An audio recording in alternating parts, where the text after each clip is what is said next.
Back in April, so about a decade ago in 2020 time, Chinese phone maker OnePlus released two great 5G phones, the OnePlus 8 and the 8 Pro. At launch, they started at $700 and $900, respectively. Now the company announced a new 5G phone that fits right in between those April devices. It costs $749, has a similar design as the 8, but carries over some of the better specs of the 8 Pro. This is the newly unveiled OnePlus 8T.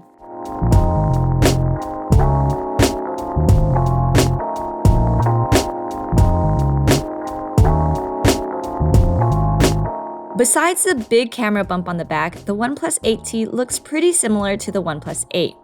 It has the same vibrant 6.55-inch display with a sharp 1080p resolution. But the OnePlus 8T's AMOLED screen has a 120Hz refresh rate. This makes the phone feel buttery smooth and fast.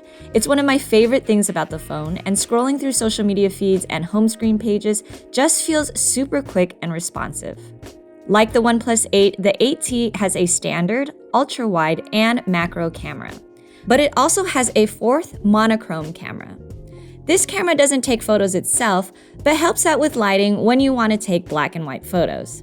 It's something I hardly ever do, and I'd rather have something like a telephoto camera instead.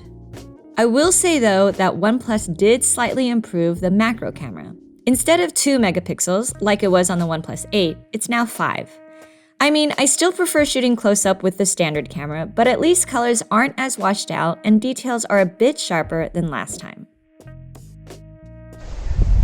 For video, the OnePlus 8T now has portrait mode for recording, so it blurs the background for a bokeh-like effect.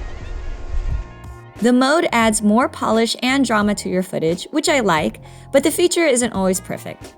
The camera also has a super stable mode for recording video, and when I turned it on while riding a bike on even cement pavement, the video turned out steady and smooth.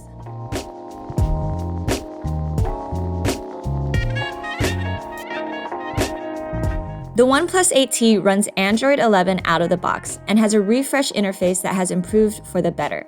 Menus look more streamlined, modern, and clean, and I like it a lot. A few new software goodies include a cool visualizer on the always-on display that lets you see how many times in a day you unlock your phone. OnePlus's digital well-being app Zen Mode still limits phone functionality when you want to focus. But now you can invite your friends to join in a group session of Zen Mode, which is something I can't imagine anyone ever doing. There will be more software extras like native voice transcription and built-in document editing software coming in November. The OnePlus 8T has the same Snapdragon 855 processor as the 8 and 8 Pro, and even the Galaxy S20. Its performance feels zippy, and benchmark scores were on par with all the other phones.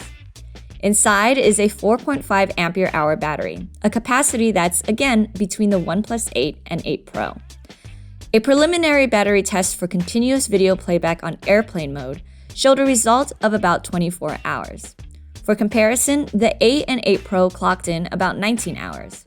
While this is an improvement, be sure to check in with the written review for final battery results. One new thing about battery and charging is that the phone comes with a 65-watt warp charger. Now the charger is chunky like you'd expect, but it's compatible with devices that support 45-watt PD charging too. So it can quick charge other things you may have, like laptops. OnePlus says the bigger warp charger can juice up the 8T from 0 to 58% in 15 minutes, and a full charge takes only 39 minutes. I found the reality to be longer than that myself, but I'm still undergoing testing at the time of this video. So again, head over to the written review for an update on this. There are a few things that the OnePlus 8T doesn't have, however, that you can get on the 8 Pro. The 8T doesn't have wireless charging, it doesn't have reverse wireless charging, and it doesn't have a telephoto lens, like I mentioned earlier. Also, while the unlocked model of the 8T is protected against some water spills, it doesn't have an IP rating. The T-Mobile variant, though, is rated IP68. Now, given that the OnePlus 8T costs $749 and OnePlus has lowered the price of the 8 and 8 Pro by $100, I'm still digging the 8 a bit more. especially since the 8 now costs $700 at the same memory configuration.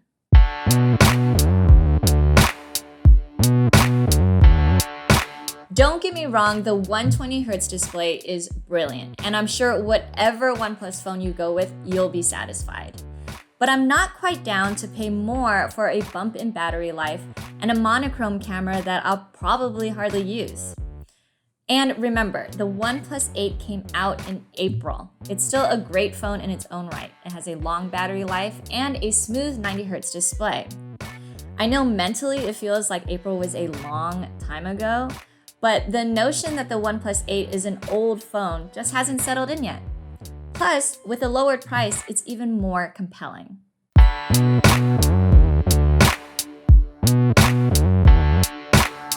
That's it for me today. For more tech videos, including my OnePlus 8 and 8 Pro review, check out the rest of CNET's channel and be sure to subscribe.